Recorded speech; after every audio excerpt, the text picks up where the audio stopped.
Sinaksak ng bareta ang isang lalaki habang natutulog sa Cebu City.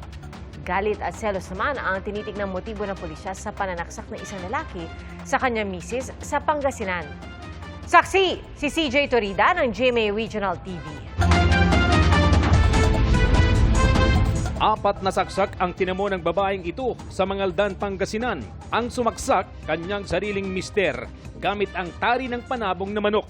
Bago ang krimen, nag-usap ang mag-asawa sa barangay hall dahil sa di pagkakaintindihan.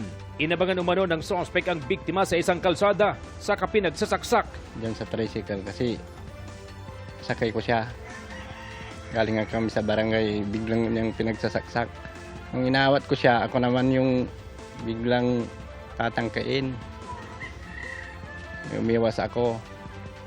Tapos nung pagka-atras kong ganon, biglang binalikan yung kapatid ko, pinagsasaksak ulit. Kumuha ng pamalong kahoy ang kapatid ng biktima, pero kumaripas umano ng takbo ang suspect. Sa inisyal na investigasyon, galit at selos ang motibo.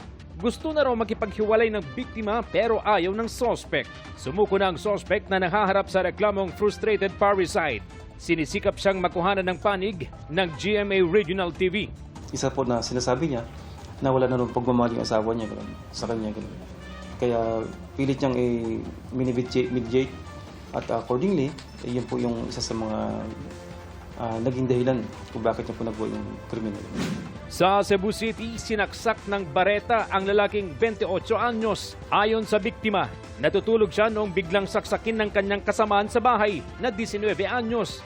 Nagising na lang siya nang maramdamang mahapdi at nagdurugo ang kanyang ulo.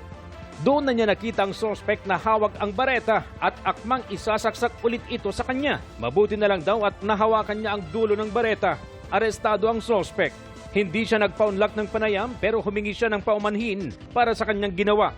Ayon sa biktima, posibleng nagalit ang suspect dahil hindi siya napahiram ng bagong biling cellphone. Mag-file may kaso, sir. Dili naging safe na di naging safe media sa balay. Para sa GMA Integrated News, ako si CJ Torida ng GMA Regional TV, ang inyong saksi.